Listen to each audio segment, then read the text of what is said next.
Hey, so it's been a little bit since I made a video. Subscriptions are climbing, so that's good news anyway. This past week was the Mid-A sale, and so I just wanted to do a little bit after the sale. We had shared some horses, and a couple horses I had found out after from people who were there on the ground or knew the horses that were going through, which is fine, but why share them? It is not to create a whole hubbub of pro-con. It's plain and simple. These are quality sales with quality horses going through that are being marketed to a primarily Amish market. They're primarily Amish that are in attendance there, and they're looking for a horse, most of them, to work on the road. And it doesn't necessarily mean that because the horse has failed in the show side of the world. I guess if you're going to split it so it's understandable, I guess, without causing too much drama over it, it doesn't mean that going to that workload is what the horse needs or that he's going to be better at doing it. And that was primarily why those shares, and also to show that there are nice horses going through, and there does need to be more attendance if you're looking for good quality Morgans.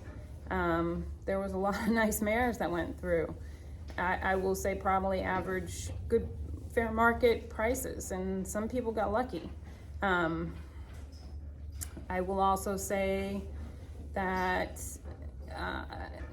there's a lot of blaming that still goes on, and sometimes they quietly just go through these sales to see, and I've been kind of holding off because we knew some history of at least 3 that had gone through of why they were failing, and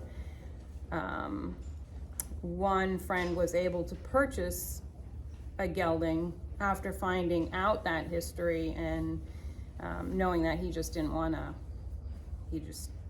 work with it. So the horse was able to go to a place that was going to do right by him. So, and divert from the road. But again, that was information that wasn't shared to, so they're thinking they're getting even these cool, hot boys horses, as some were described, but they have issues. Like, hot doesn't mean, the reaction to being hot, and you hear a lot of times bad citizen and bad behavior. Well, there's a reason for these horses doing it, and sometimes it's pain, and if you're not going to look past or into that further, or do due diligence and at least relay that when the horse sells, or even be willing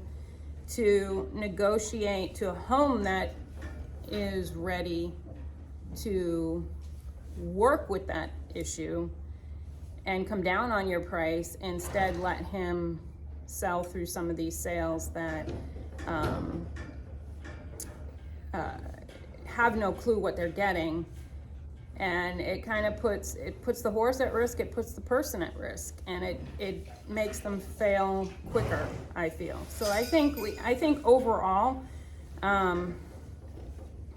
in the post, there was one of the posts I did, there was a lot of, people still to this day, it's the Amish fault, or if you make a comment about owners not caring, all owners don't care. And it's really just it's not the point anymore.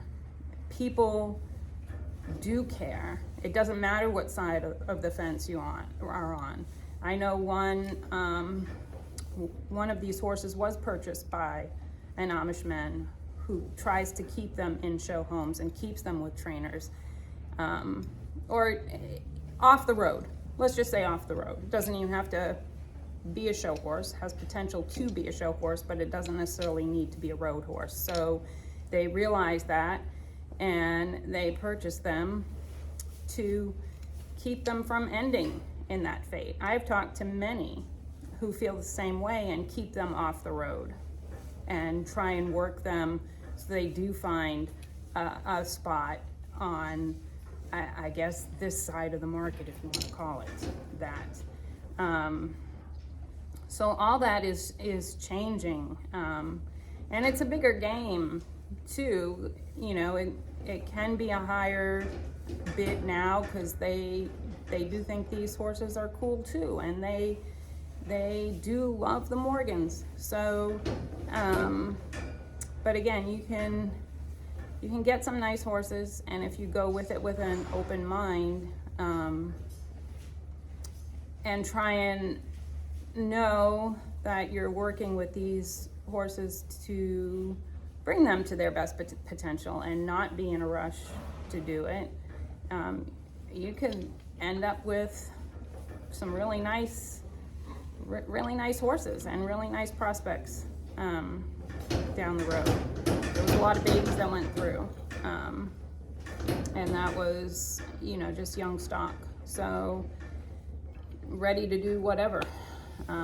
Doesn't necessarily have to be a road horse. There was sport potential there, lots of potential there. There just needs to be more diverse bidders, I think,